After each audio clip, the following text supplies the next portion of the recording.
There is a place I love to call my own. There is a peace I only feel in sharing it with you and letting you share too. It makes the welcome real. Singing alone, it lets my heart shine through. But there is a music in your soul that joins its voice with mine. It's only then we find the kind of peace we know is true. We are here together in this holy moment, and we're grateful for the winding road that brought us to this place. Even a word that left me bruised before, even a name I'd learned to fear, is welcome in this place. It helps me see the face of God to greet my outcasts here. We are here together in this holy moment, and we're grateful for the winding road that brought us to this place. And we're grateful for the winding road that brought us to this place.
We till ours is a simple faith.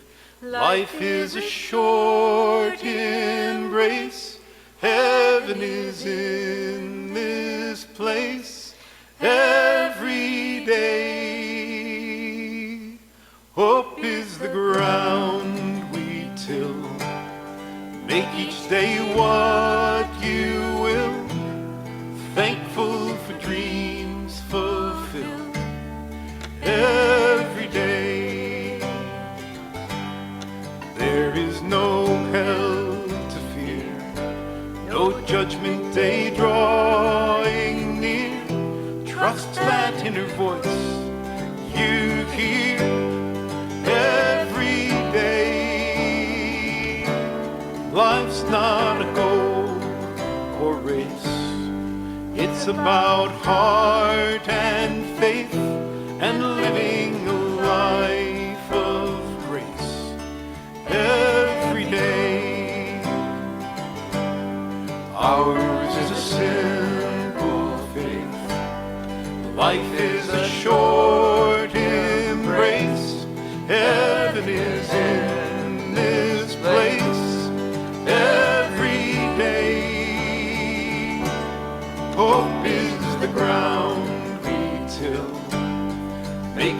day what you will, thankful for dreams fulfilled every day.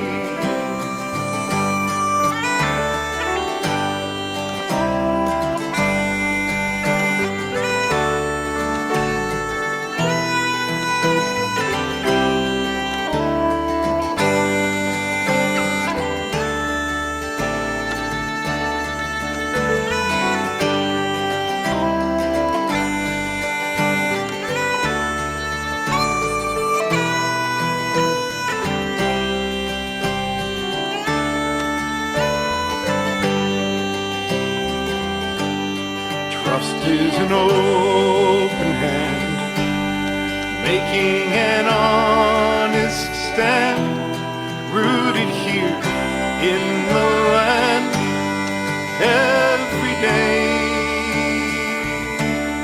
living the mystery, seeking the harmony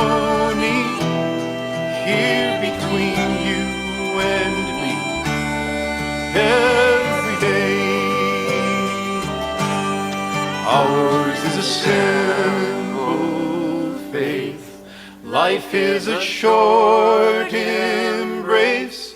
Heaven is in this place every day. Hope is the ground we till. Make each day what you will, thankful for dreams fulfilled every day.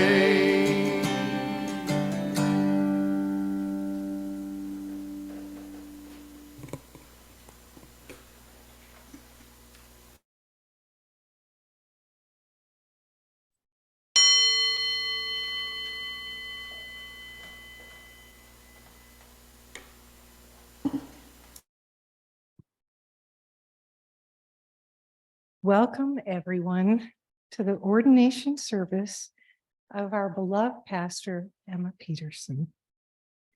Jessica Lieb is our music director. Ken Taylor is our sanctuary tech. Steve Chamberlain is our Zoom host. Dell Carpenter is lighting our chalice, and I'm Mandy Booty, the worship associate. About a quarter of our membership have an active role in this service. I believe almost as many have worked on preparing the reception afterwards. I won't name all of them now, but we did our best to list them on the back of the order of service, at least the ones for this service.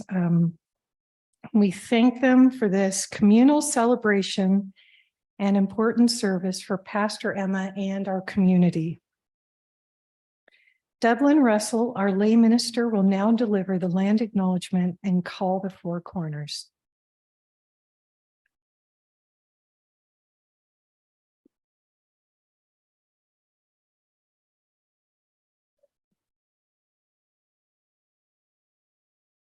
Welcome.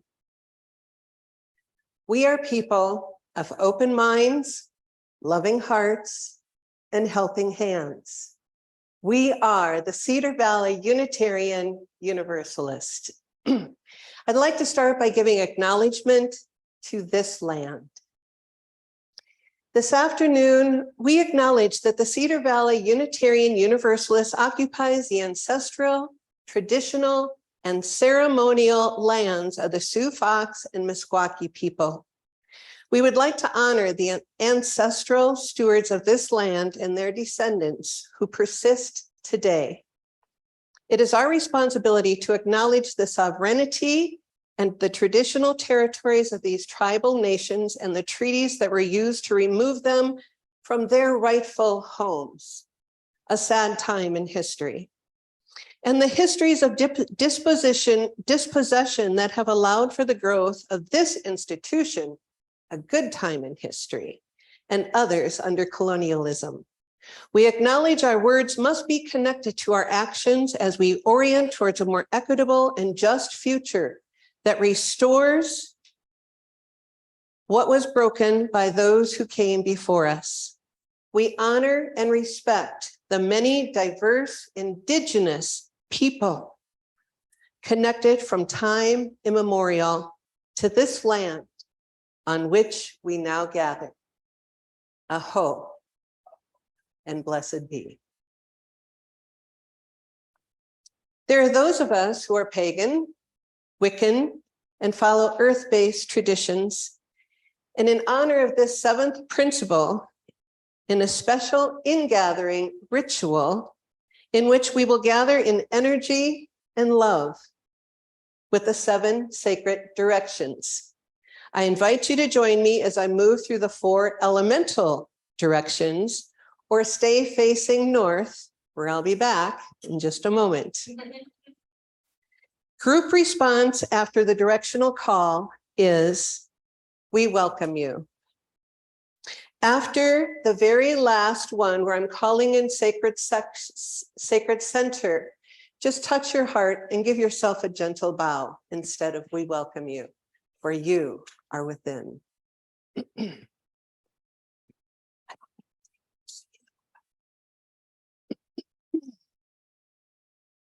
I'd also like to invite you during the first and only in each direction bowl bell bong that you just take a deep breath and feel yourself center. Feel free to stand and join me in the east, or stay sitting, or stand and stay in the north.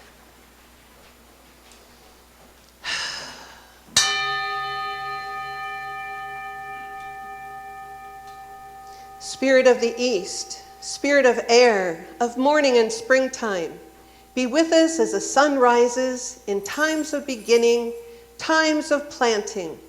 Inspire us with the fresh breath of courage as we go forth into new adventures. We welcome you to the south.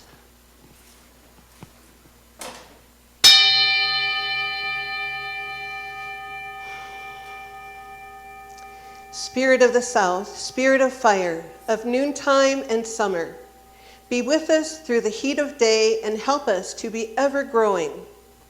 Warm us with strength and energy for the work that awaits. We welcome you to the west.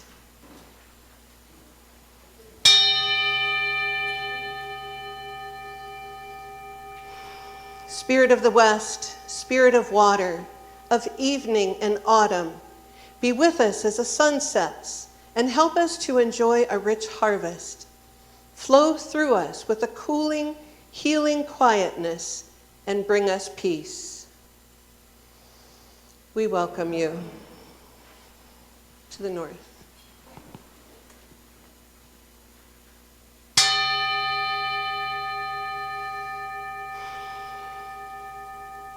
Spirit of the north, spirit of earth, of nighttime and winter, be with us in the darkness, in the time of gestation.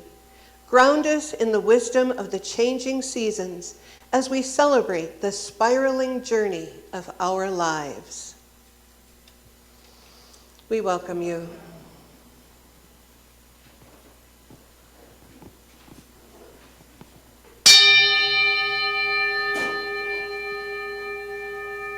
Qualities, energies of above, cosmic currents, collective unconscious, future possibilities, stars and galaxies, expanded consciousness, God, angels, guides, masters, and teachers.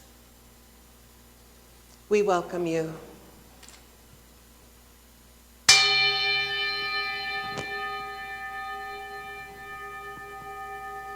Qualities, energies of below, planetary currents, collective history, ancestors, past, creation, fertility, the womb, the cave, the goddess. We welcome you.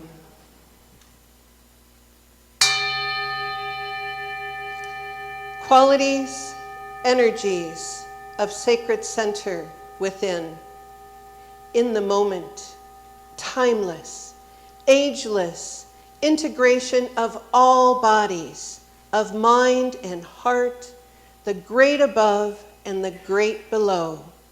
May we be nourished and inspired within self and community.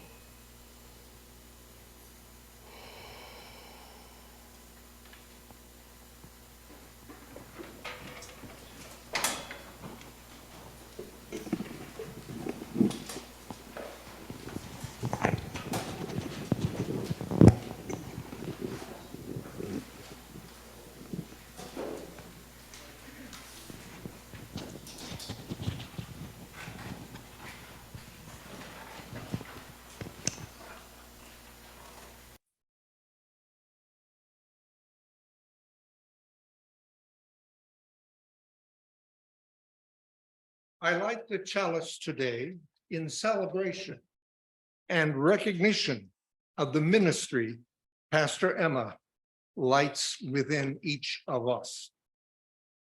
We are proud to have Pastor Emma as our personal friend. We are proud to have Pastor Emma as our minister. In our congregation, symbolized by the sculpture of 88 keys, sometimes Pastor Emma is the match that helps light our flame. Sometimes she is the light that helps us find fuel. Her empathy and her ministry fuels our flame. Pastor Emma's caring for members helps each of us be caring for members. Pastor Emma's heart, open to newcomers and the wider world, helps us each to be open to newcomers and the wider world. We are here today not to create a minister or a ministry. We are here to recognize and celebrate with joy the ministry and minister we already have.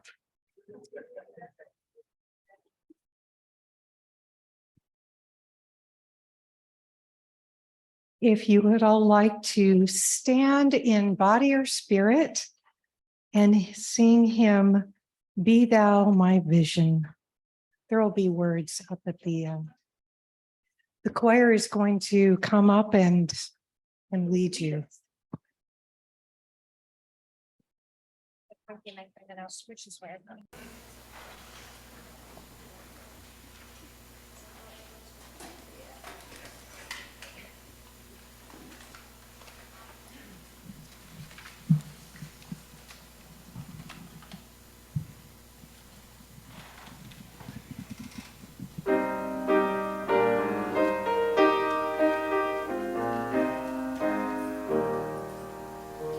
Be thou my vision, O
I'm Karen Impola, and I'm very honored to be a part of this ceremony. I will start off with a poem by Karen G. Johnston called Inexplicable.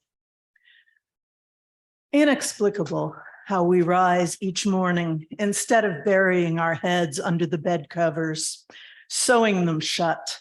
Why we keep on welcoming babies with bone-deep joy to this sordid world.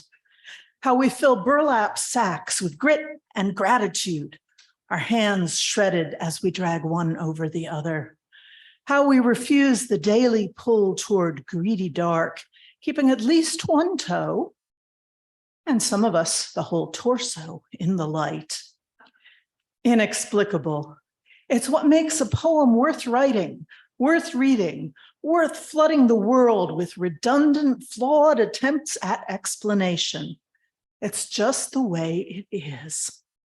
There is no other way, stumbling every time, practice or no, just part of the bargain. The unavoidable, intractable, inexplicable bargain. And we're going to have two covenants today. We're going to start off with an early covenant written by Unitarian minister James Blake in 1894. Unitarian Universalism is a covenantal religion, which means it's a promise we make to each other rather than a faith which is dictated from a central authority. Rather than creating things people have to do, covenants in Unitarian Universalist communities create freedom by helping members know what to expect from each other. So please join with me in saying the words that are on the screen. Love is the spirit of this church, and service is its law. This is our great covenant, to dwell together in peace, to seek the truth in love, and to help one another.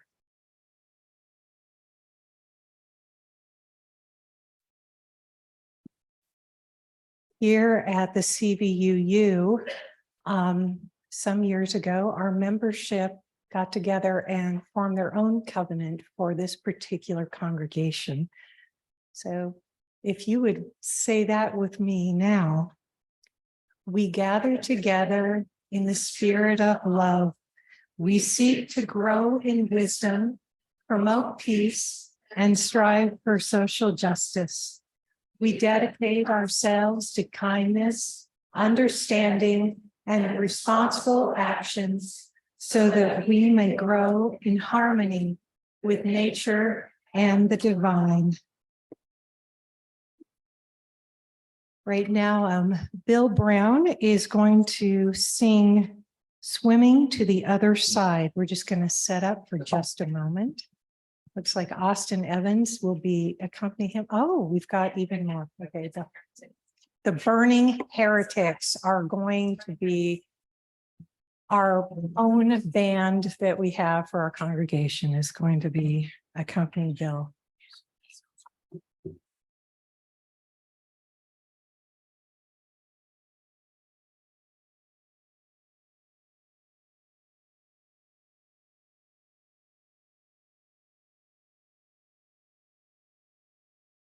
One, two, three.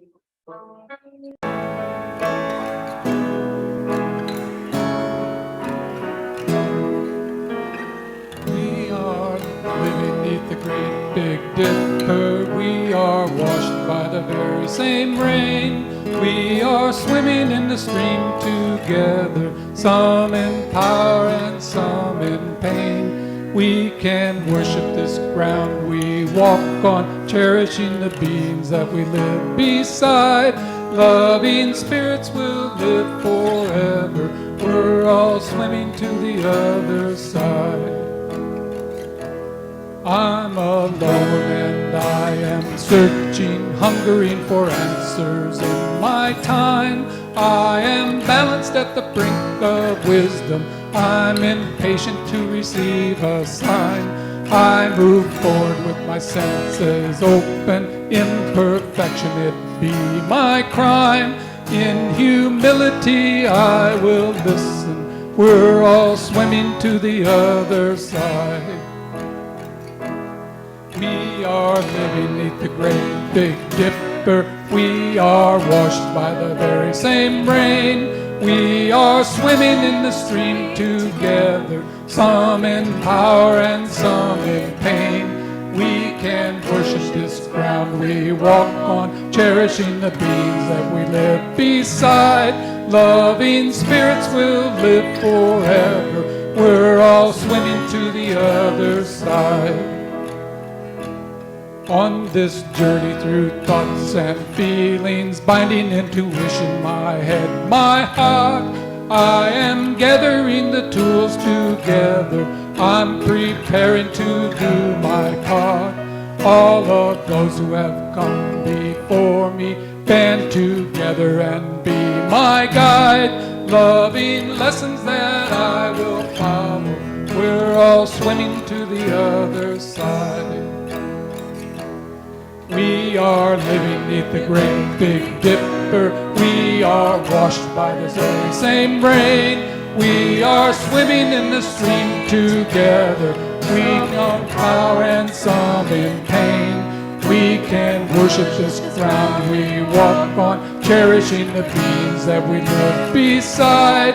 Loving spirits will live forever. We're all swimming to the other side.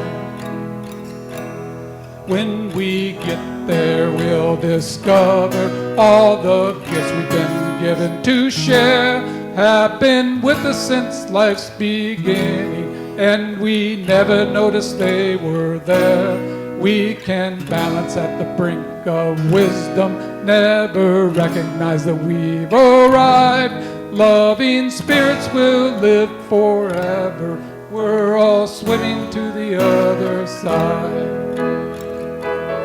We are living beneath the great big dipper. We are washed by the very same rain. We are swimming in the stream together, some in power and some in pain. We can worship this ground we walk on, cherishing the beings that we live beside. Loving spirits will live forever. We're all swimming to the other side.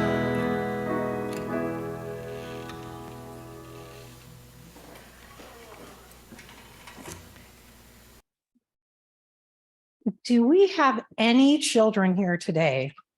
I'm afraid, do we have any children?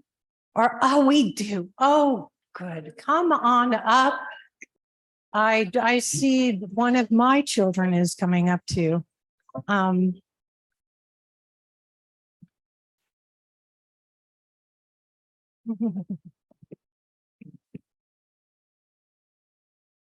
finagle this. Hi, everyone.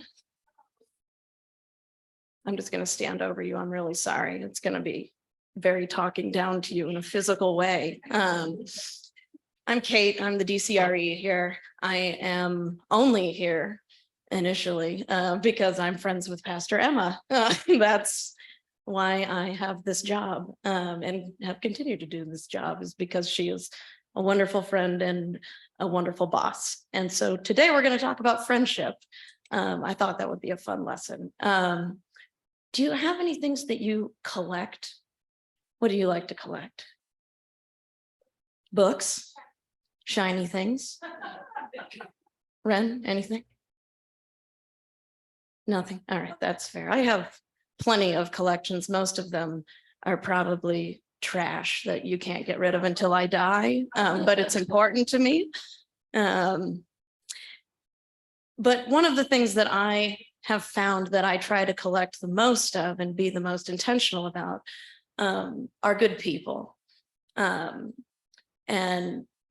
befriending good people. It's not an easy task, but I think it is among an apex of the human condition to surround yourself with wonderful, beautiful people. I was looking up things about friendship for this, and it's kind of wild to me that like still the text that people go to the most is from C.S. Lewis's The Four Loves, which, you know, C.S. Lewis is an imperfect man, but gosh, if the things that I write can age as gracefully as the things that he wrote. And he wrote that friendship was built upon seeing the same truth and sharing the same truth. That friendship is the instrument by which God reveals to each of us the beauties of all others. I also found a funny quote from a guy named Hugh Kingsmill, who said, "Friends are God's apology for our family."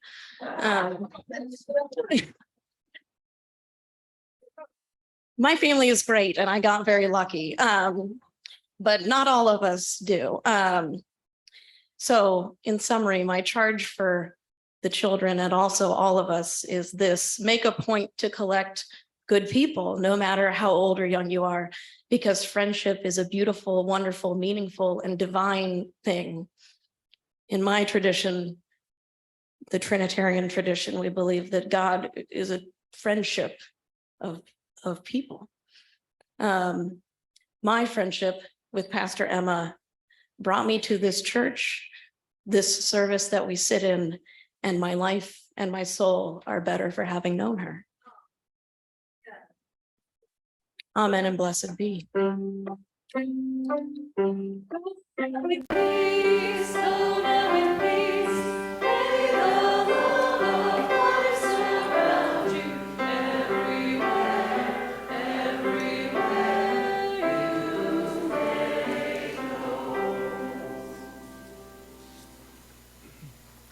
Dick Warhol. Pastor Emma has requested that the proceeds of today's offering go to One Iowa. The slide should show the mission statement and what they do.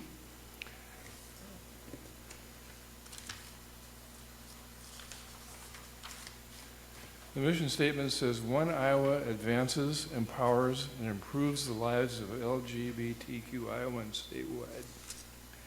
The work includes educating Iowans about the LGBTQ community, training healthcare providers, law enforcement, business leaders, and others to ensure LGBTQ Iowans are respected in every facet and stage of their lives, promoting policies within state and local governments that protect the civil rights, health, and safety of LGBTQ Iowans, empowering tomorrow's LGBTQ leaders through training and mentorship, and connecting LGBTQ Iowans with vital resources. The next slide should show various ways that you can give to this worthwhile organizations. Those in the church who would like to give can put their cash or check into the collection box at the rear of the sanctuary. In the memo line of the check made out to Cedar Valley UU, please specify One Iowa. Those on Zoom or who would like to give later, send your check to the church address shown on the screen. You can also give using the Tithely app address on the screen. Another way to access this is to go to the cedarvalleyuu.org website and click on Give at the top of the page. The church address is shown along with a direct link to the Tithely app.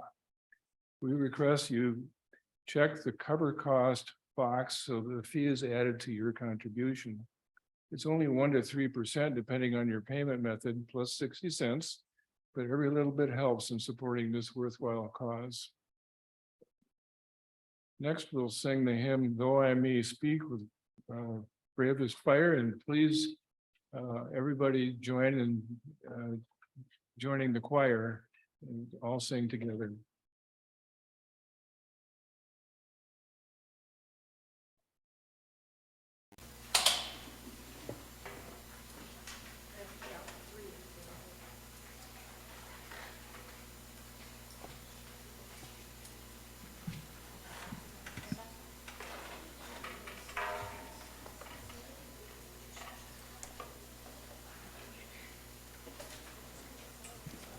If everyone would like to stand in body or spirit, if you would like. Yeah, you're invited to sing along. We need to stand up and down. This is going to be a long service. You don't want your legs to fall asleep.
Dead Stars by Ada Limon.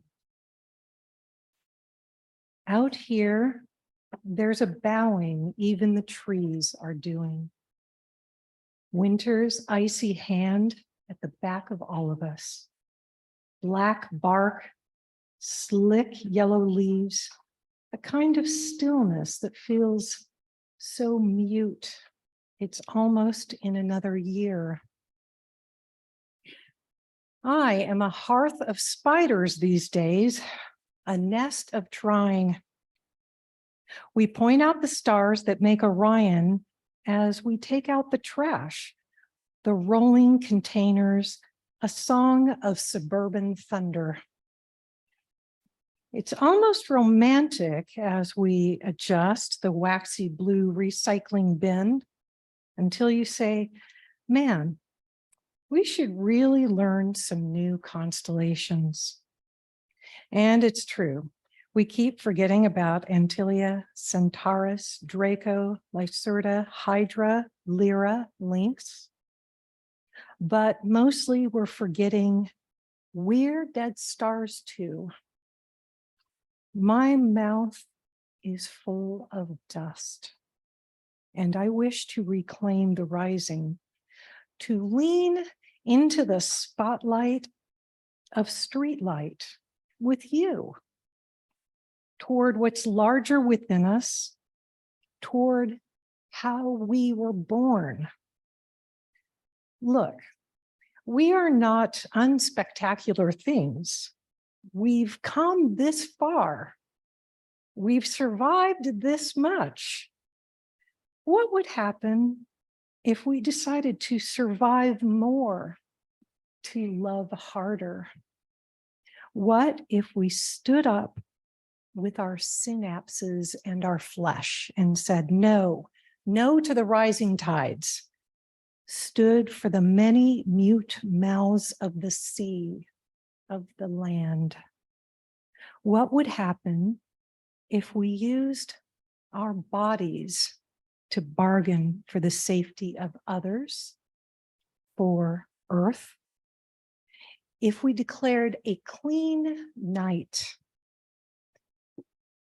if we stopped being terrified, if we launched our demands into the sky, made ourselves so big, people could point to us with the arrows they make in our minds, rolling their trash bins out after all this is over.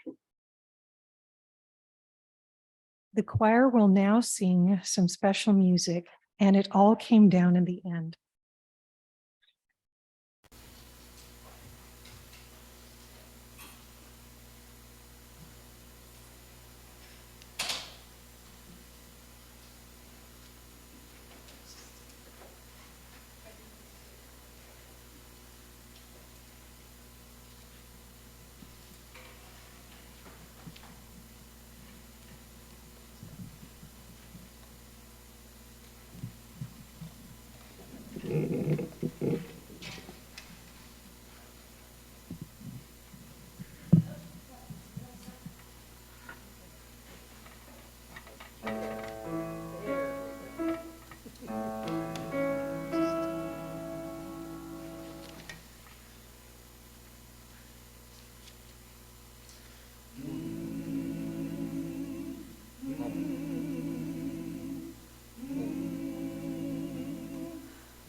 Time that you set foot upon this earth to pass your days, you are walking ground, and you may stake no claims to the soil or to the water, to the creatures flying by.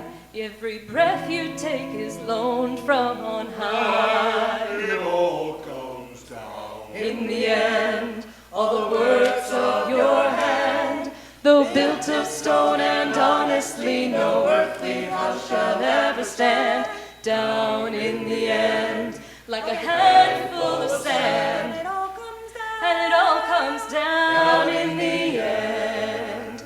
As you walk along those borders with the deed held in your hand, just remember you don't own this, you are steward of this land. So seek wisdom and so mercy, leaving some for another day, for you will call upon yourself the same someday. It all comes down. In the end, all the works of your hand, though built of stone and honestly, no earthly house shall ever stand. Down in the end, like a handful of sand, and it all comes down in the end. When you drift down like a leaf to find your final resting place, you'll return to what you have borrowed. You will have to show your face. And did you help some troubled soul? Did you try to lend a hand? For only kindness in the end alone shall stand. It all comes down. In the end, all the works of your hand, though built of stone and honestly, no earthly house shall ever stand.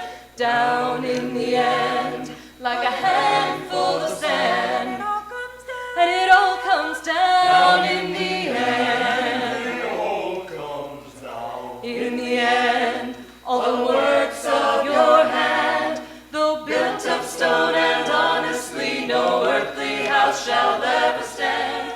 Down in the end, like a handful of sand, and it all comes down in the end. And it all comes down in the end.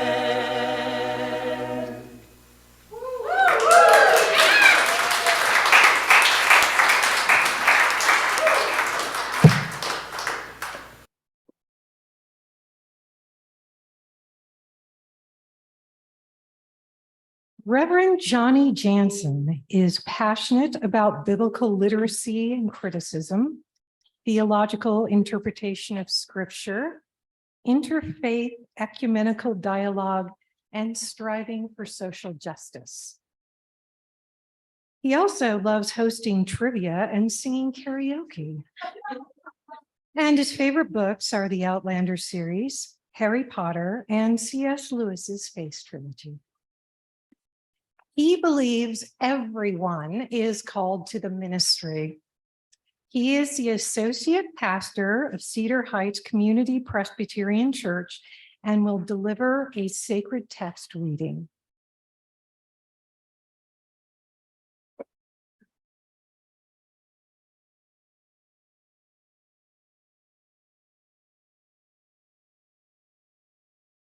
Thank you very much, Mandy, for that introduction. My name is Johnny, and I indeed bring you greetings from Cedar Heights Community Presbyterian Church.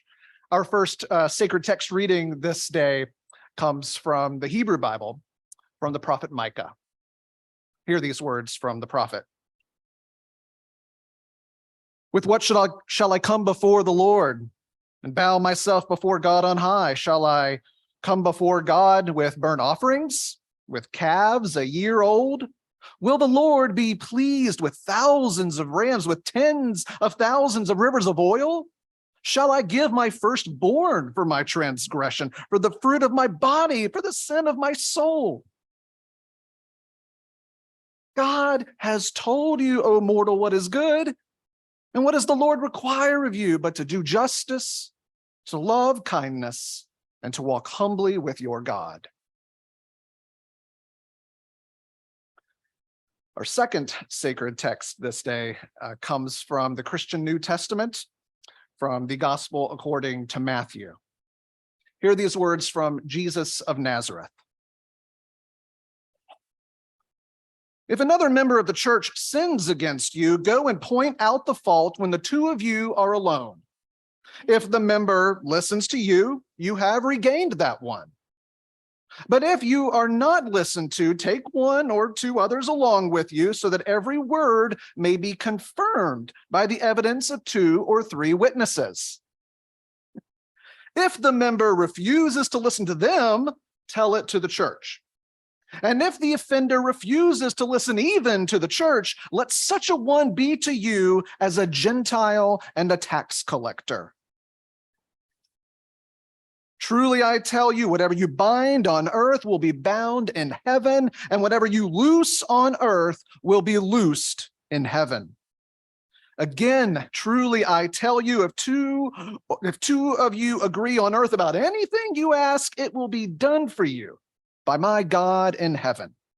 For where 2 or 3 are gathered in my name, I am there among them.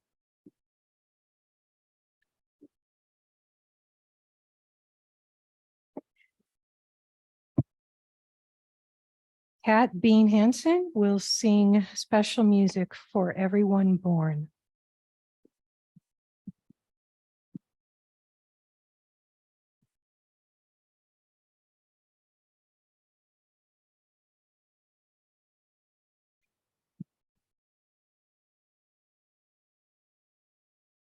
Oh my goodness, let me try that again, I'm sorry.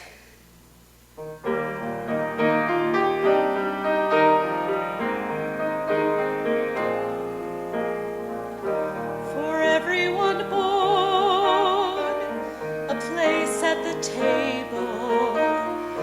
For everyone born, clean water and bread. A shelter, a space, a safe place for growing. For everyone born, a star overhead. And God will delight when we are creators of justice and joy, compassion and peace. Yes, God will delight when we are creators of justice and joy.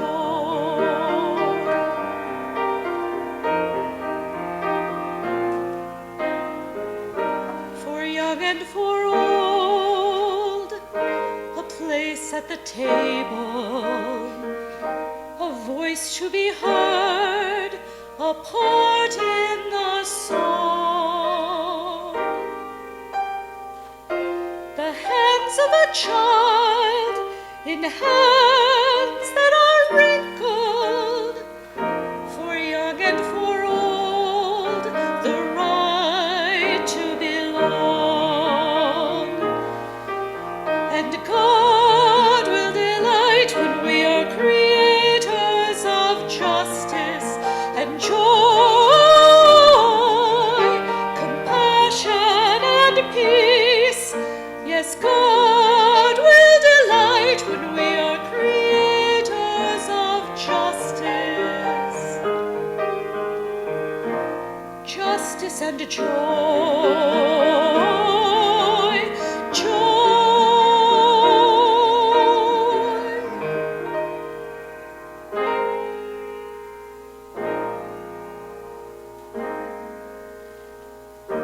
For everyone born, a place at the table, to live without fear and simply to be,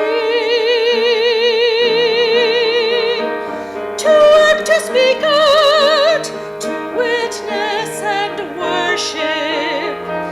For everyone born, the right to be free.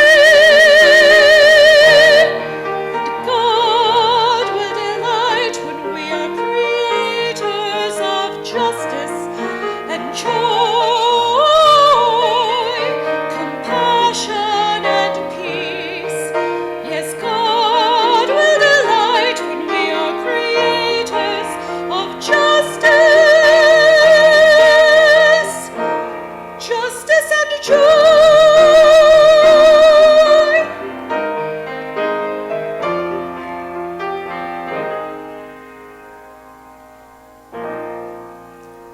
Justice and joy.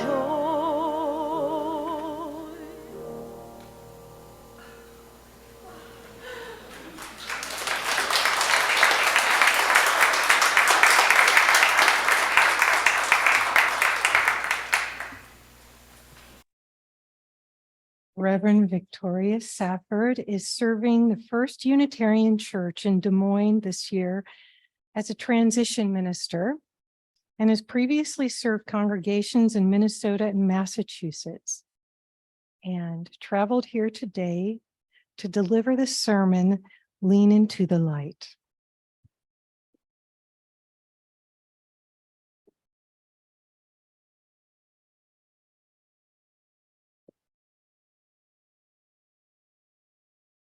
An honor to be with you, Emma.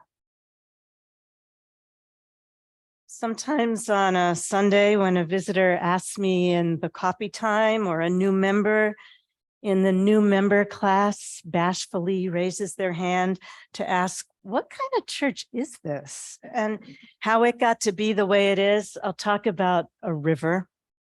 I think sometimes about the little stream that ran past the church I served for many years in Minnesota, connecting the cottonwood and whitetail and herons of that place to everything that lives and breathes and ever has, running all the way to the St. Croix River near there, and then the Mississippi, and down all the way to the Atlantic Ocean, and to all the other waters, including the salty waters of our own bodies here, and everybody.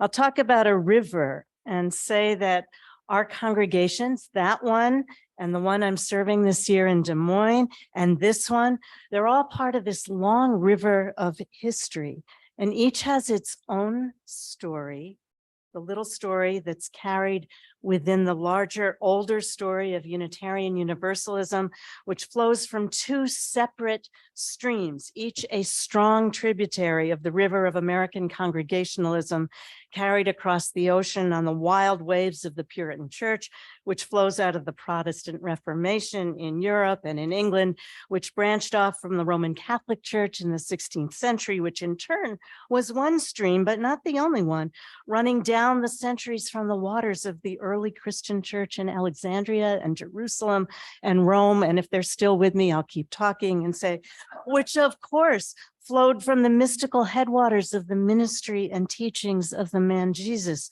whose life and spirit flowed directly out of Judaism, but whose later influence was shaped not only by his own origins, which were poor and humble and not at first important, but also by later interpreters, some of whom were Jewish disciples, but some of whom were Greek. And there, this other mighty artery flows in, and Judaism flowed out of the desert, out of these nomadic bands of wanderers and worshipers, people who stopped their caravans at night and gathered around small fires, casting their questions into the embers and up to the stars. Where do we come from? What are we? Where are we going? And by these questions, they were bound to everyone, everywhere, and always. Every people on this earth asking questions around their fires and in their kitchens late at night and their cubicles all day and their cars and in the new member class that I'm sitting with. That's part of the river of religious history out of which we come, and it is a powerful confluence of insistence on freedom of conscience and commitment to radical love, both high risk, death-defying orientations of the spirit. Whenever somebody joins our congregation, signs their name into the membership book, it's not as if their story then gets washed away in the current, but rather the course of the entire stream, the direction and flow of your congregation and our whole tradition shift just a little bit simply by their coming, that new person. You each affect and have affected how it's going to go, how we will go, by your willingness to join your story with all the other stories. This history is a lively, living water made holy by your presence.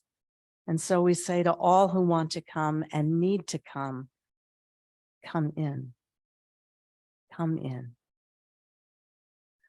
We're here, each of us, ministers, members, friends, to be part of a story that's larger than our own little stories, which matter so much and which really don't matter and yet do. We're here to fit all of that together and be part of something larger than ourselves. And Emma, whether you or I stay a few years in our churches or several decades, it doesn't matter at all. The river just flows on and on. It flows on in spite of us, and that's a good thing. And we're not here to be important. We're here to speak the truth in love. We're here to lean into the light of hope, even when the evidence suggests that there are no grounds for hope whatsoever. Especially then, we're called to lean toward the light. So I'll tell you a story. In the divinity school I went to, which coincidentally is the same school that Emma went to, several million years apart, I had a professor of systematic theology, systematic Christian theology, a required year-long course for everybody. The subject was ponderous and esoteric. We met in a windowless basement classroom in the late afternoon, right? The lectures were long and mostly uneventful until one day, all of a sudden, in mid-sentence, our respectful and respected teacher, who was formal in a kind of classic way. He was all gray and stooped and chalk dusty, just like the classroom where I thought he lived, maybe. He just stopped talking. And maybe he noticed our drowsiness, I don't know, but he took off his glasses and then he looked down and he rubbed his eyes and he sighed so heavily. He was a big person and his silence was just deafening in the room. And he dismissed us. He said, y'all can go home. But we just sat there stunned, wide awake now, quietly with quivering emotion. He looked at us and he said, when you leave here, meaning the school, you will have one task and one task only, to preach Christ, Christ crucified and resurrected. That is the only work of the church and its ministers. So for the only Unitarian Universalist in the room, this was unfortunate news. I was a dutiful scholar I scribbled down the words. As you can see, all these years later, I still have them. But of course, I failed to see. I could not see at all how such a claim could possibly apply to me. And I filed his words away in that ever bulging corner of my mind labeled stuff learned in seminary that Unitarians don't really need to care about, which was a rather ignorant and arrogant and unseemly little corner. I know now that those two sentences, spoken almost in a whisper and with such intense integrity, were probably the most important and most moving sermon I have ever heard, even though it was delivered to me in a language I do not speak fluently and barely understand, this Christian language. At some point years later, thinking on it still, I remembered somebody told me that this teacher had been among the few from that school, that conservative place, to travel to Selma, Alabama in 1965, staying several weeks that winter into the spring through mass meetings and Bloody Sunday and all the way across that bridge and afterwards. He was white. He was a Southerner born in Mississippi. I remembered also sometime later, somebody told me he'd been a leader in crossing the border between the outrageous wealth and privileged indifference of the university and the impoverished city all around it, standing with the pastors of these tiny storefront churches when neighborhoods in New Haven were raised for urban renewal, standing with the union when the college staff went out on strike, food service workers, housekeepers, standing with students and citizens downtown demanding a fair trial for Bobby Seale and the Black Panthers in one generation and divestment from South Africa in the next. I also remembered, though I had forgotten, the expansive hospitality he had shown me, his astounding knowledge, better than mine's ever going to be, of the deep roots of Unitarianism and Universalism, pointing me to sources I would never have found. He acted as if our theological differences were a welcome circumstance through which he and I might both prosper and grow wise, although he was already pretty smart. He acted like a universalist, which he was not, and I am still trying to become. So I'm almost sure I will never say that the work of your congregation or mine is to preach Christ crucified and resurrected, but I have come to believe that our purpose here, or part of it, is to lift up the suffering of humanity and the fragility of this earth, the brokenness of this world and the breakability of our hearts, and also, and at the same time, to lift up hope and gratitude, to hold with both hands and all the time a paradox. I think that's part of what he meant that day about Christ crucified and resurrected, that our job is to engage death and life and poverty and power and human evil and despair and grief and all the implications of dominance and white supremacy, regardless of the risk. And at the same time, it's our job to engage joy and love and hope, regardless of the evidence. And he also meant, I'm sure, things I cannot fathom, aspects of that central Christian story that are not mine to own and never can be. I don't want to water down or neutralize the power of that story by translating it into some mealy-mouthed Unitarian speak. But I do think a third way between rejecting it outright and adopting it wholesale for me is to receive it the way you might receive an unexpected guest. Someone who just comes in and brings you a glimpse of human experience that you might not otherwise have seen, news you maybe need, who in telling their story in their words, their strange language, blesses your house and opens your eyes and thaws out your winter hard heart. A guest who teaches you gently how to lower the threshold of your own spirit's house and how to say and mean it. Come in. In remembering this story, I had to go back and check for sure the name of my professor. Part of that is my appalling memory. And the larger part is that he never set out to be famous or important. He didn't care about that at all. But we were important to him fresh-faced seminarians, bored and righteous, full of unearned confidence and bluster.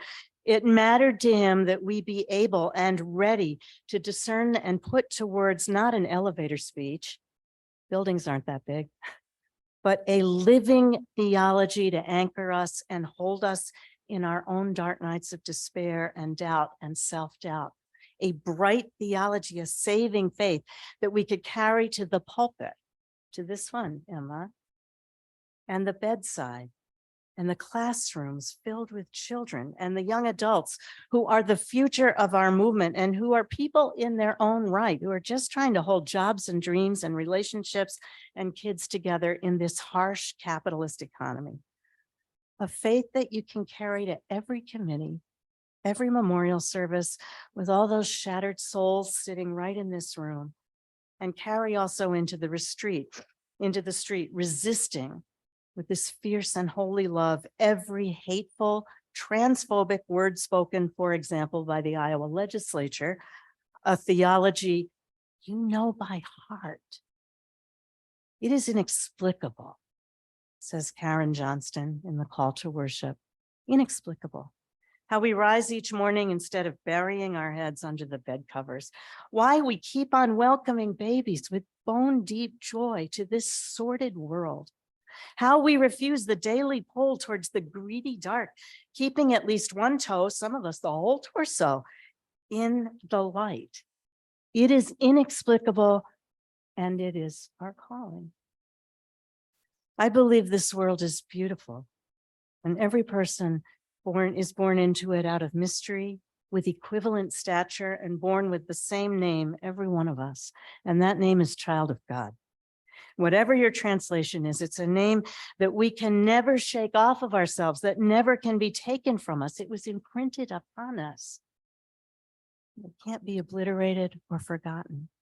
Despite the names our parents give us, the names we choose as we grow, names bestowed on us at fancy occasions, like names like Reverend, we are given a name despite whatever other names, some of them terrible, cruel, deadly labels, statistical categories, demonizing slander, slurs, profiles, whatever names we slap down on each other. I believe the blood in our veins flows like water, like the rain from which it derives, and we all bear a common name, and that name is beloved. That name is worthy and sufficient. The inward light which burns inside each of us is a living ember of divinity, the starlight, the larger love transcending all our understanding. All the things all of you have been singing about for the past hour.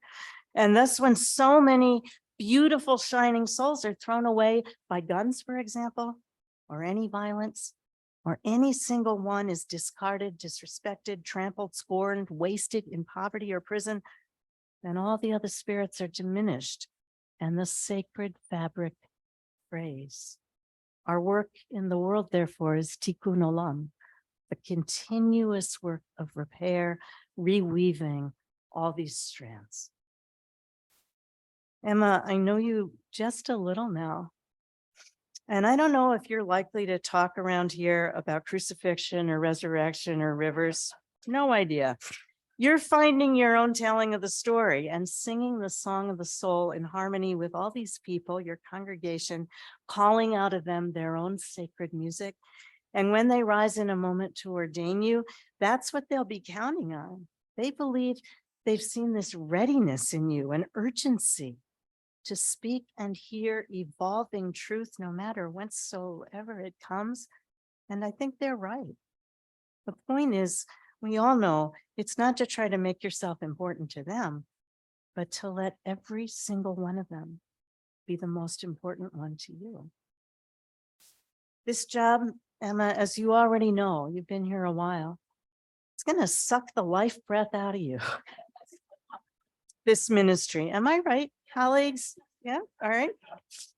You need a theology that's going to guard you against that and will cast from within you a circle of protection around you that will help you sometimes speak a no that is as sacred as your yes, because you have arrived here with other commitments, prior covenants, binding you to family and friends and family of friends and work you love beyond these walls and air you breathe beyond this place. You need a theology that can hold you safe in that and help you say, oh, I would love nothing more than to go to 55,000 more committee meetings this week. But I can't do it. I won't do it. It's against my religion to do that. And that will serve the congregation well and you and all of us. It's another way of leaning toward the light. And this work will ask the very breath of you. And you need a theology that will empower you to say, even when you think you can't or shouldn't, yes, here I am. And make that yes as strong and loving as your sacred no. And this will serve everybody well. And so am I telling you it's ambiguous? Yes. You need a theology to hold you in ambiguity through all the things which aren't so clear cut, which is all the things.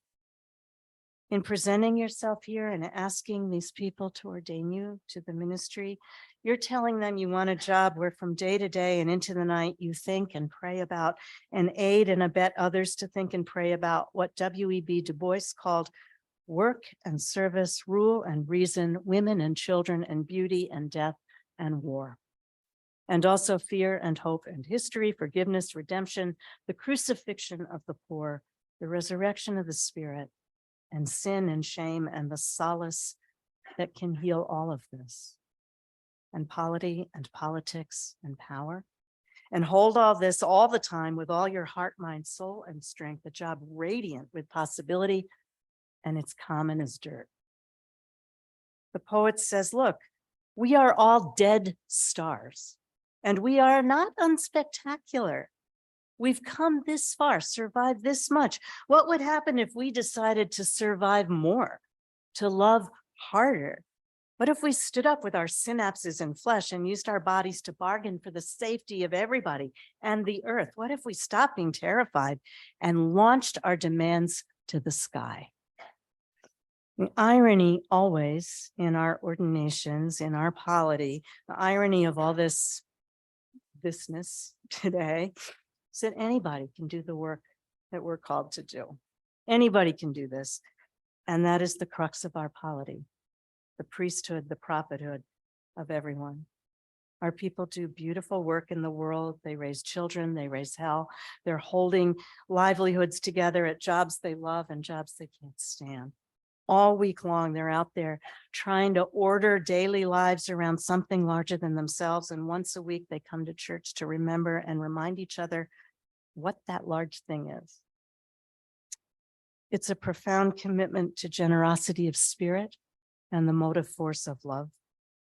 It's a brave and humble faith that the broken world is beautiful and every life worth every struggle.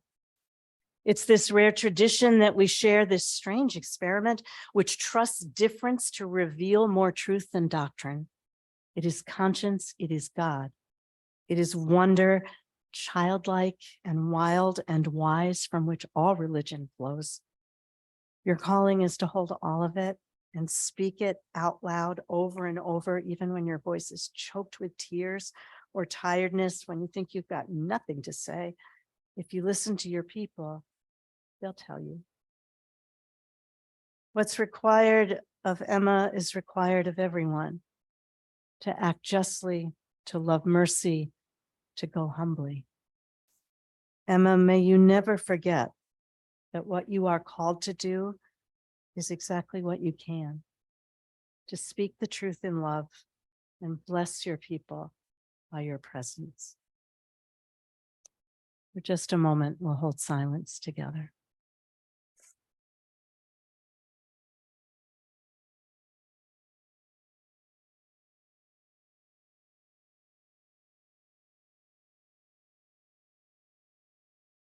Amen.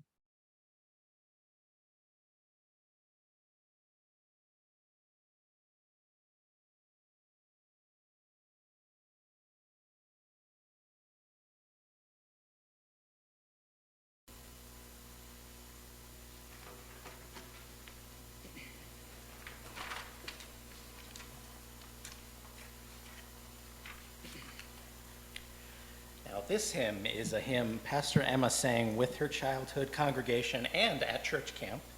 These lyrics were among the first things to stir in her, a call to ministry. Here I am, Lord.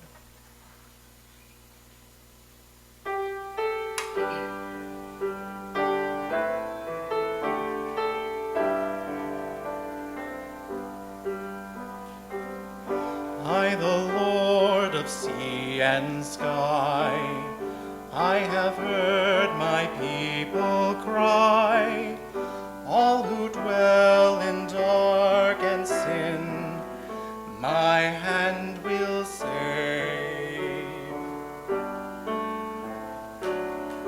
I who made the stars of night, I will make their darkness bright. Who will bear my light to them? Whom shall I send? Here I am, Lord. Is it I, Lord? I have heard you calling in the night. I will go, Lord, if you lead me. I have heard your people in my heart. I, the Lord of snow and rain, I have borne my people's pain. I have wept for love of them. They turn away. I will break their hearts of stone, give them hearts for love alone. I will speak my word to them. Whom shall I send? Here I am, Lord. It is I, Lord. I have heard you calling in the night. I will go, Lord, if you lead me. I will hold your people in my heart.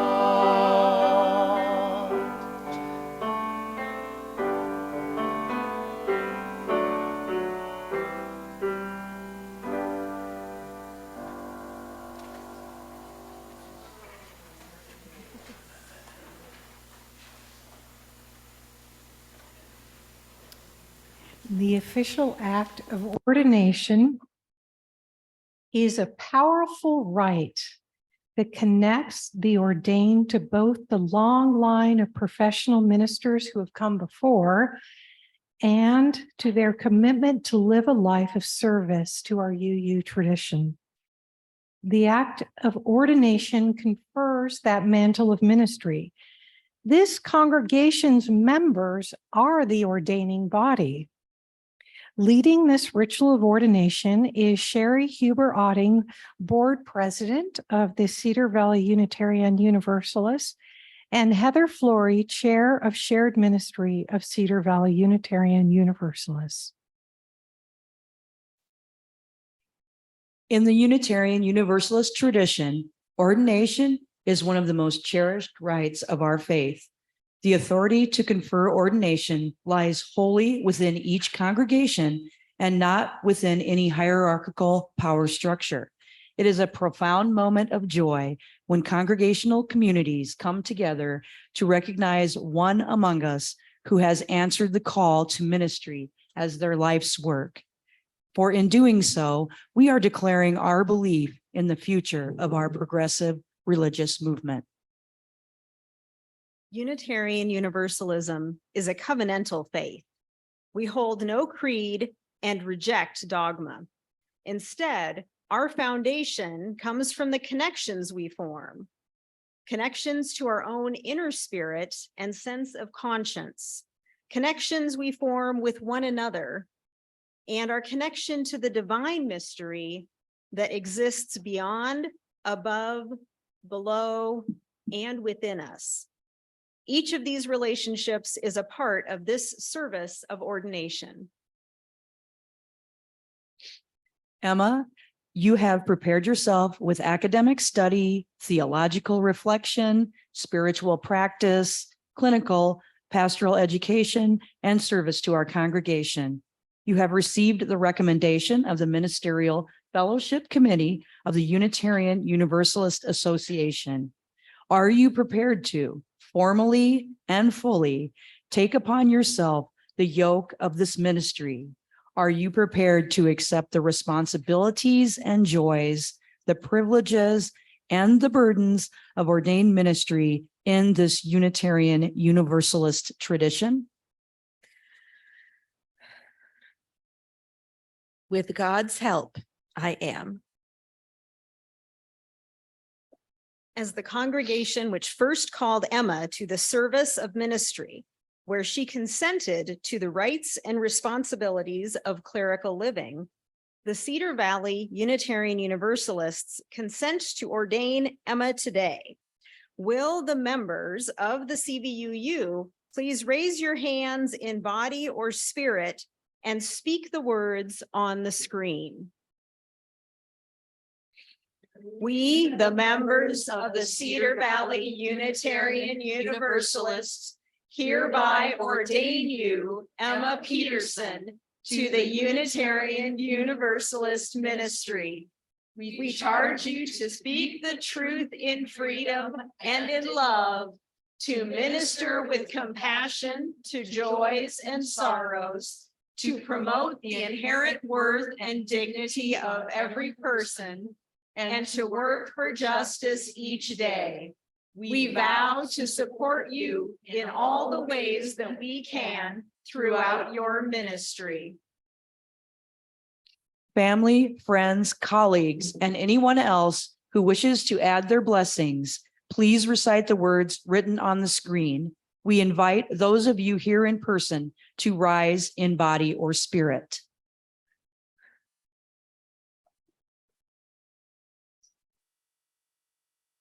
Emma, we have encouraged and comforted you, worked and prepared for this day.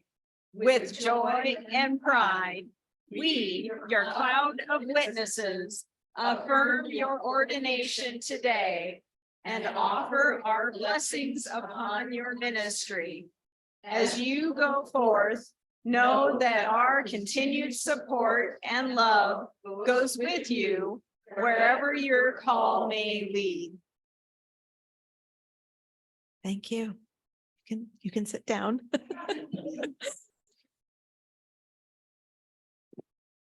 It is with deep joy and tremendous gratitude that I answer the call of ministry and accept the yoke of ordination. With awareness to the immense privileges and responsibilities of ministry, I promise to live into my vocation with love, compassion, and authenticity. I vow to serve our Unitarian Universalist faith and work to be a force of good in a broken world. I know, like those who have come before me, that all ministry is shared ministry, and I cannot do this work alone. I am tremendously grateful for your love and support as I take up this vocation. Where boundless enthusiasm meets the bittersweet wholeness of life, there shall my ministry go. With the strength of your affirmation and the clarity of my call, I hereby accept the privileges, the burdens, and the joys of ordained ministry. All assembled will recite this. Okay. We celebrate you now as a Unitarian Universalist minister and affirm your ordination as the Reverend Emma Peterson. May your ministry be a transformative force for love and justice in this world. Let the people say amen and blessed be.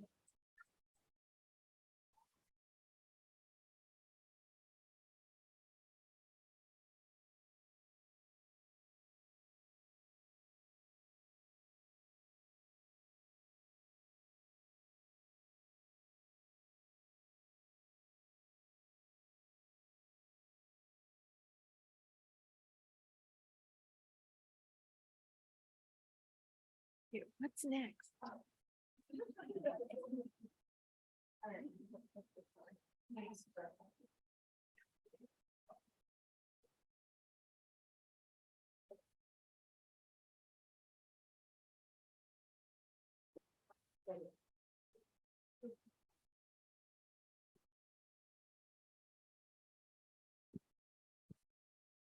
Reverend Emma.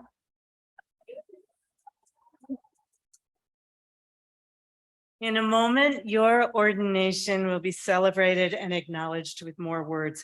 But in this moment, your new name is fresh upon you, and we offer you an embodied blessing, the laying on of hands.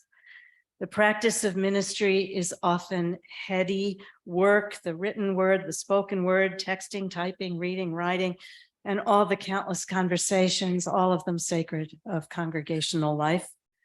But we know our life together with each other and in this living world is embodied life. You know from your years in chaplaincy that ministry is not just heady or not even primarily, it is hands-on. In the hospital, you don't just talk, the less the better, right? You find the frightened hand under the blankets, in the tubes and the wires, and you find it and you hold on tenderly and firmly. When you welcome babies, you gather them against your breast and they're damp and squirming in your arms. And when people are grieving, we embrace them. And when they die, we smooth their brow and wonder once again what incarnation actually means: spirit, breath, blood, bone.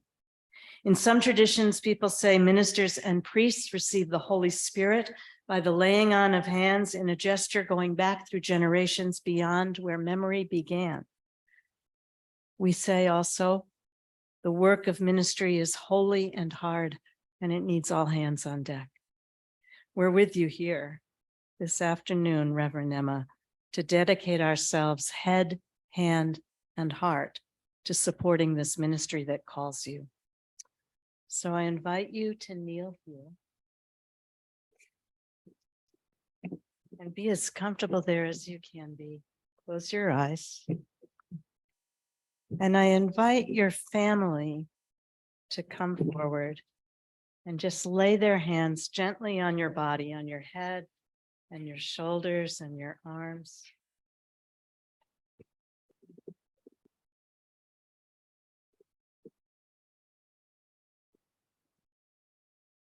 And I invite Emma's colleagues in ministry and religious educators, ministers and religious educators, all of you, and people who work here on staff with Emma, to come forward and lay your hand on Emma or on somebody close to her.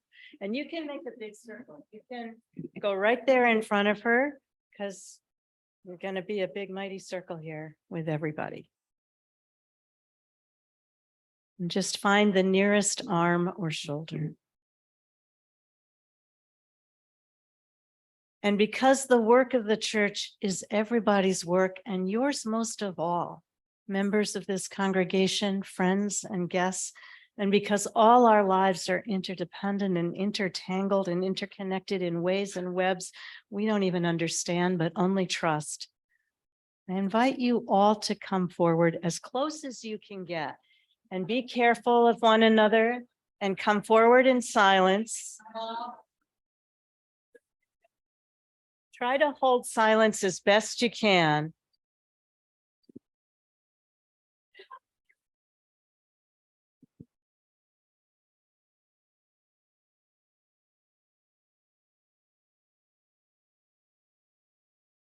And if you can't come out of your seat, If you see somebody in the chairs who can't get out of their seat, extend a hand to them so that no one is left out. There's plenty of space.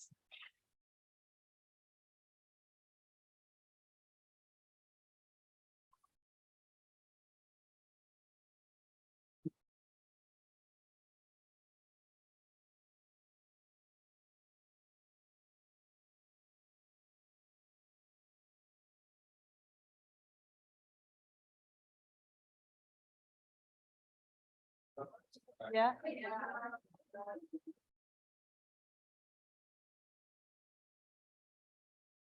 And just make sure your hand is on someone else's arm or shoulder, and that there's no one sitting in some stray chair there in the wilderness.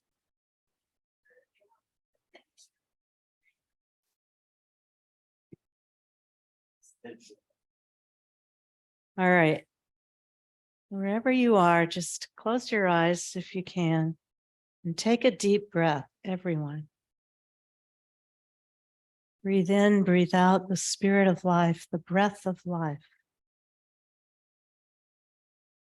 Spirit of life and love, God of 1,000 names and beyond all naming. May Emma's ministry be blessed.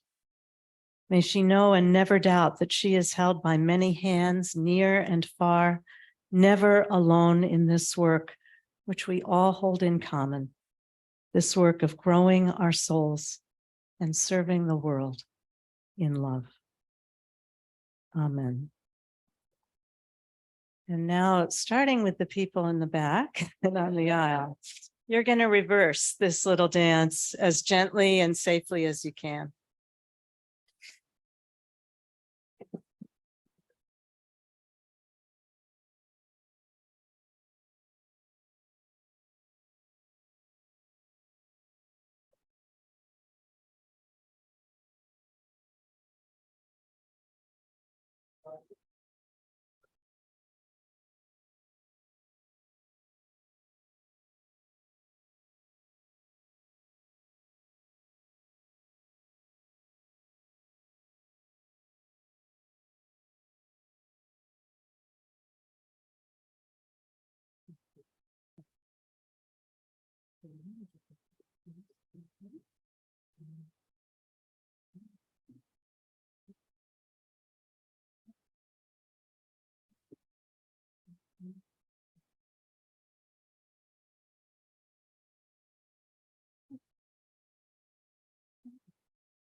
I'll introduce you.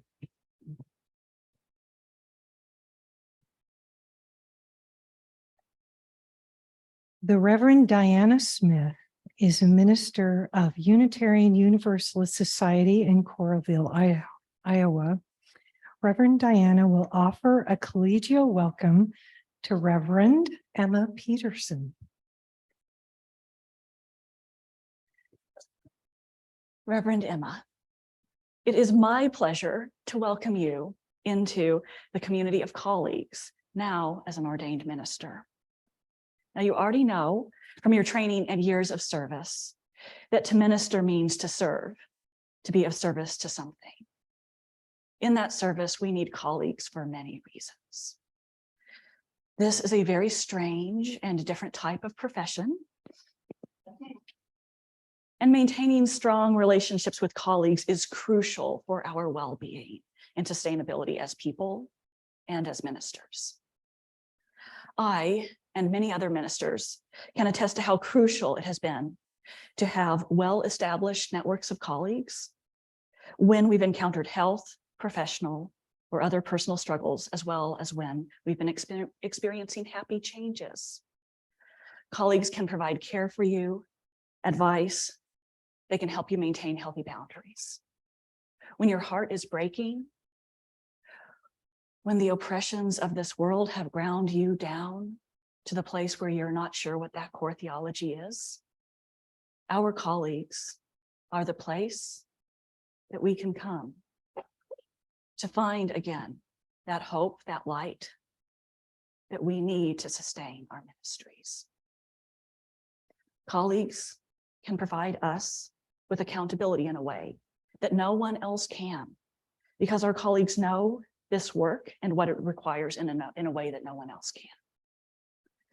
It is a wise congregation and a wise institution that supports, encourages, and advocates for your minister to have the time and the resources to engage with her colleagues in these deep ways.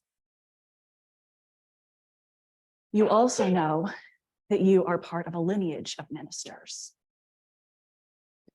And as the Reverend Dr. Clyde Grubbs reminded me when he extended the hand of fellowship to me at my ordination, the servants of the Roman Empire and the established church have worn stoles too. The servants of liberation have worn stoles. When you serve an institution, a congregation, a hospital, anywhere you serve, it can become difficult to know what you serve. Whether you are serving empire or serving liberation.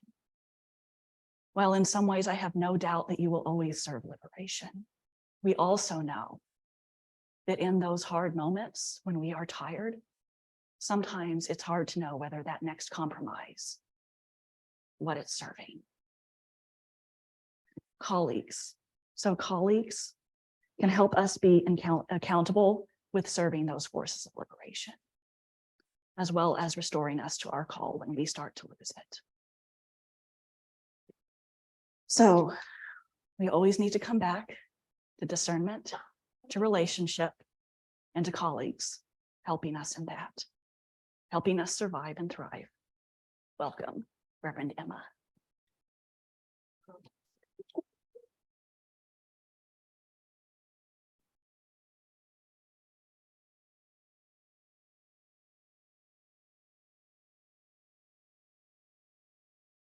If you will all now stand in body or spirit, and sing hymn Seek Ye First. And the choir will lead us, I believe.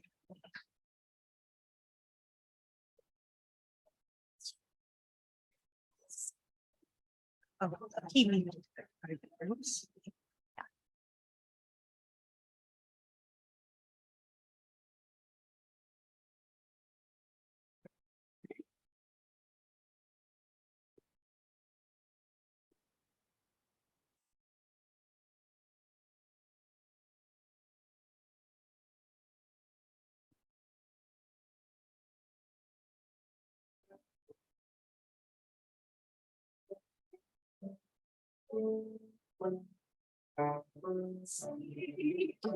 First the kingdom of God and God's righteousness, and all these things shall be added unto you.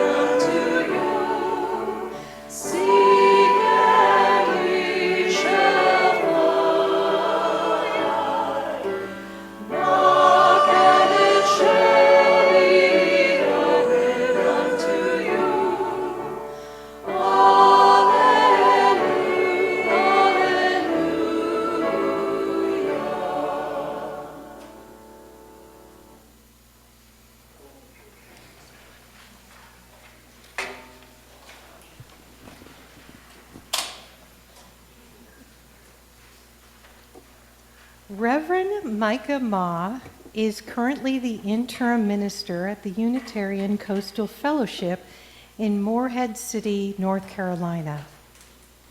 When they are not ministry, they enjoy playing Pokemon Go, trying new foods, and playing Dungeons and Dragons. Their favorite color is red, their favorite season is autumn, and their favorite beverage is tea.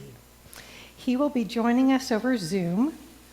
Reverend Micah and Reverend Johnny Jansen will jointly deliver the charge to the minister.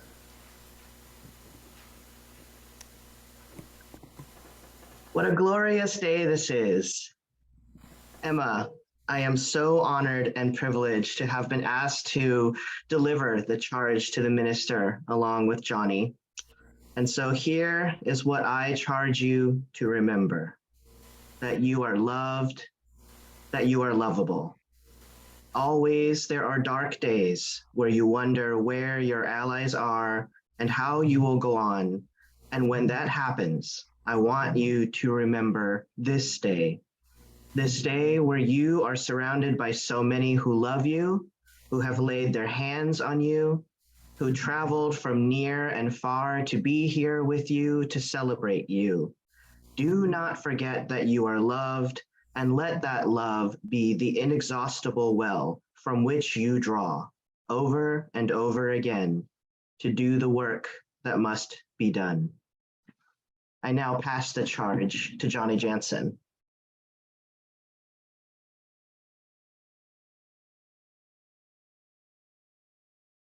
Well, I want to first echo Micah's gratitude in being asked to speak here today. It really is my joy to be with you this afternoon to celebrate Emma's ordination and what is sure to be her ongoing fruitful ministry, a ministry rooted in and defined by love.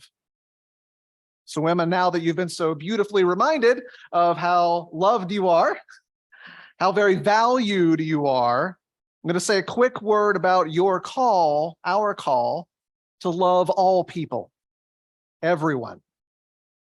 Yes, even them, even those people. But first, quick story. I had an exceptional professor of New Testament during my undergrad years. Dr. Jones was probably in his early 80s, something like that, when I first took his class. And when he was in seminary in the 60s, he and his classmates had the opportunity of a lifetime, a meet and greet with the one and only Dr. Martin Luther King. I know, right? I mean, can you imagine? Predictably, perhaps one of the students asked the great activist and prophet, Dr. King, what's your favorite passage from Scripture? Or is there a text that you keep coming back to over and over and over again that sustains you during these turbulent times? Now, according to my professor, Dr. King's answer was quick, almost reflexive. 1 John 4:20. 1 John 4:20. Here's that verse. Those who say, I love God and hate their neighbors are liars. For those who do not love their neighbor whom they have seen cannot love God whom they have not seen. Clearly, Dr. King experienced firsthand the drive of both individuals and systems to oppress minority communities. He witnessed the moral gymnastics of self-proclaimed peoples of faith to justify segregation and Jim Crow. And I can't imagine it was ever easy to look those people in the eye, knowing they devalued his personhood, knowing they viewed him as less than, as unworthy. It couldn't have been easy for him to look them in the eye, those people, and love them. Love them as both pastor and prophet. He loved them as a pastor through the eyes of his Savior, a love that never fails, a love that believes in redemption, a stubborn kind of love that knows that lost and misguided, hateful people can and do change. Even a George Wallace, perhaps even a Saul of Tarsus. But he also loved them as a prophet, with a love that never excuses evil and injustice, a love that's courageous and outspoken, that isn't afraid to voice God's anger, to overturn tables, to protest, to sit in. A love that speaks truth to power and gets imprisoned for getting into too much, way too much good trouble. Emma, my friend, you are called to love all people, everyone, this congregation, this community, and yes, even those people, even them. You're called to love them as both pastor and prophet. Two sides of the same coin, really. Not unlike the Palm Sunday of Christian tradition, a day that reminds us that a parade and a protest march are really two sides of the same coin, too.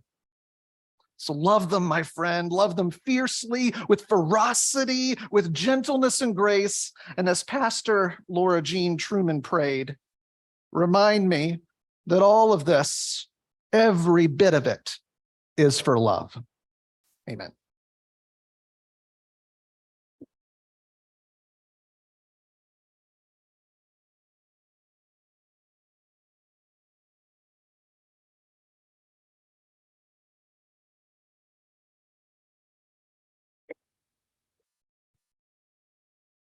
Someone is persistently calling Trish, and they're going to be told now that they need to stop calling. Okay. Reverend Laurel Gray decided to go into parish ministry because she believes in the importance of having a space to search for meaning together and experience belonging. Reverend Laurel Gray is currently serving as a minister at the Unitarian Universalist Congregation Society of Westboro, MA, and will join us by Zoom. And Reverend Elizabeth Mount enjoys hiking and foraging for mushrooms and berries in the mountains. Their free time often includes snuggling with their friendly cat and reading or listening to podcasts while cooking, fermenting sauerkraut, and baking bread. It sounds very cozy. They are the minister at the Unitarian Universalist Church of Cheyenne in Wyoming. Reverend Laurel and Reverend Elizabeth will deliver the charge to us, to the congregation. Thank you. It's a joy and a blessing to be here today to celebrate you, dear Reverend Emma. It's fun to say that finally. And to celebrate the significance of a congregation ordaining a minister. And so dear Elizabeth and I will speak to all of you. I often remind my own congregation and my colleagues that ministry is a team sport. It's a kind of magic that can only be born of mutuality and engagement and relationship. It requires that we show up as we are and let the people around us show up as they are.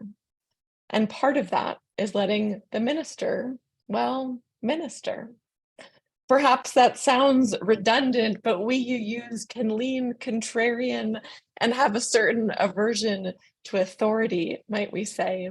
It's part of what makes us charming, something born of deep and powerful theological roots. After all, Unitarianism was born of those transcendentalists asserting that they too knew something of wonder that extended beyond the authority of clergy and the Bible.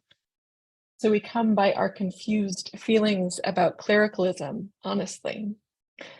And it is also a profound and beautiful thing to have a minister who will keep showing up and caring and trying to tend to this tender and complicated thing that is congregational life.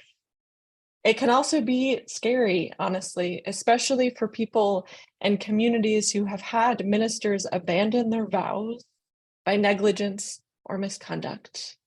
There is so much in the fact of having a minister. So I want to invite you, the congregation, into the place of courage. That vision and that heart that lives at the very center of what it means to be a covenantal community.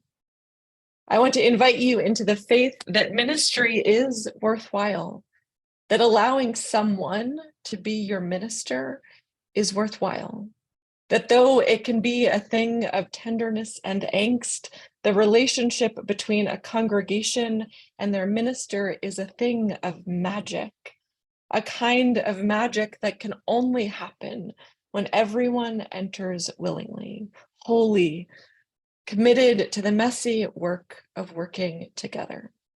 So, dear people of the CVUU, I have faith in your courage. I have faith in your capacity. I have faith in the magic that happens when a congregation calls someone their minister.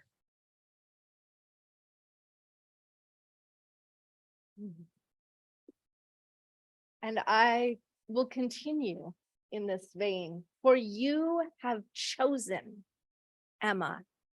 You have chosen the Reverend Emma Peterson as your minister and as a minister for Unitarian Universalism. And this means that you are bound inextricably together. I don't know if you know the power of this, but ordination under our polity can be done only by the congregation and can be undone only by the congregation. And this means that for all of Emma's ministry, you are responsible. You have claimed that responsibility, and that means you are accountable to one another. That means you are bound together. No matter how far away Emma might go, no matter what the continuation of this congregation's life might look like, you are now entwined. You have chosen lives which will reflect each other's. You have chosen to drop a stone into that pond that will ripple and reverberate throughout Unitarian Universalism as Emma's ministry continues through the years, through time and space. And so my charge to you is that you live up to that responsibility, that you know what a gift you have given and claimed by choosing this ministry, by choosing this minister. And so may you hold one another in care and in tenderness, for you are responsible for the tending and continuation of this ministry. Tend it well all the days of all your lives.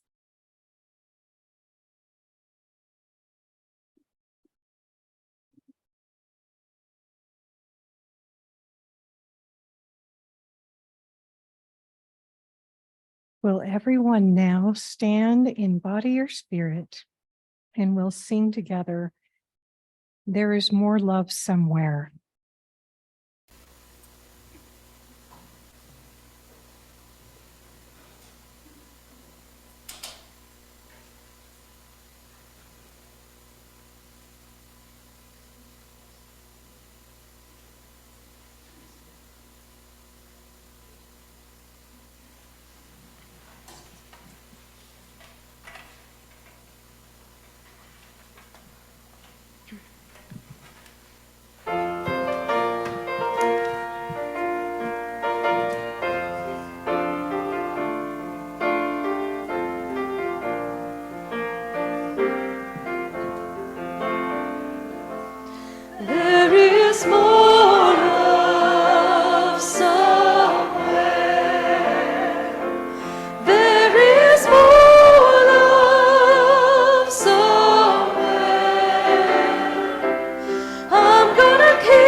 Looking for, oh, okay. Doesn't turn green, I guess. A brief moment of housekeeping. Today I became the Reverend Emma Peterson, but I am Pastor Emma. That is my title. That is the name that most clearly articulates my understanding of the call to ministry. And while the Reverend is a phenomenal honorific, I'm your pastor. As the clergy processes out, there will be a song that I believe is a Jess Lieb original. Hot off the presses that you can sing, so please stay here to sing. This day has been the most profound honor of my life. I am deeply grateful to the CVUU who recognized my call to ministry even before I had fully embraced it myself. This congregation called me to love them with my whole self, and they have loved me back. This beloved community has transformed my life and set me on the path God called me to long ago. I am also deeply grateful to my family and to my beloved partner, Skylar, who embraced the life of a minister's partner with acceptance and good cheer. This service and the reception to follow has been a tremendous effort, and a huge percentage of our membership has worked to make this the party of the decade. I send my deep thanks to each person who has dedicated their time, energy, and resources to making today wonderfully special. I will remember this day for the rest of my life. In closing, I will dismiss the four corners, and I'd like to offer a blessing that has brought me comfort and reassurance all of the days of my life. North, south, east, west. All right, you are welcome to rise and face the directions. Spirit of the North, we are grateful for your presence here today. Go if you must, stay if you wish. With reverence and with thanks, we release you. Spirit of the South, we are grateful for your presence here today. Go if you must, stay if you wish. With reverence and thanks, we release you. Spirit of the East, we are grateful for your presence here today. Go if you must, stay if you wish. With reverence and thanks, we release you. Spirit of the West, we are grateful for your presence here today. Go if you must, stay if you wish. With reverence and thanks, we release you. You may be seated.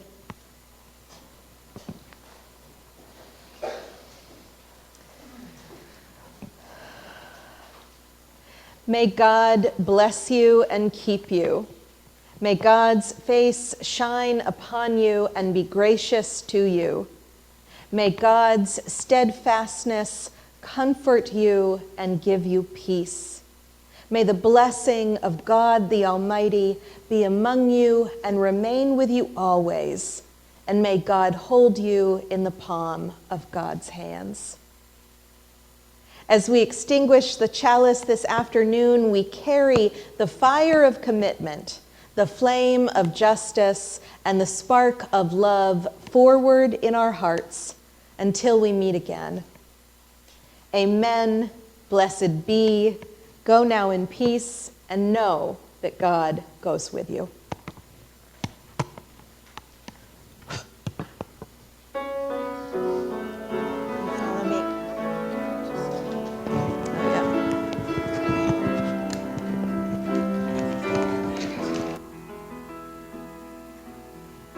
We may not hear God in a burning tree.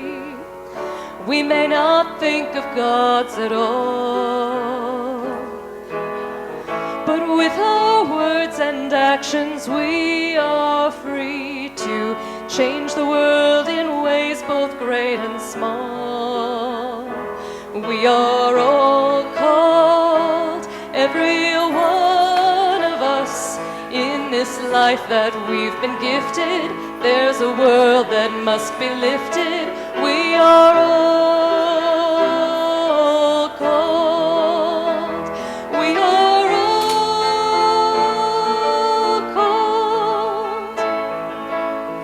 called to show kindness in an act of care, or fight for justice in the fray.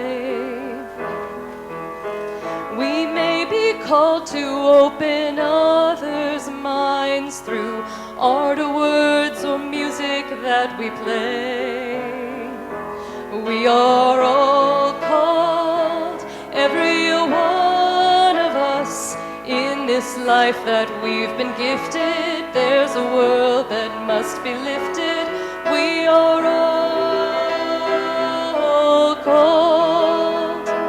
We are all called. Here's this one. May you be fruitful in your bold new path. May you do good and sometimes cause a fuss. May you find peace, fulfillment, joy, and always know that you are loved by each of us. We are all called, every one of us, in this life that we've been gifted. There's a world that must be lifted. We are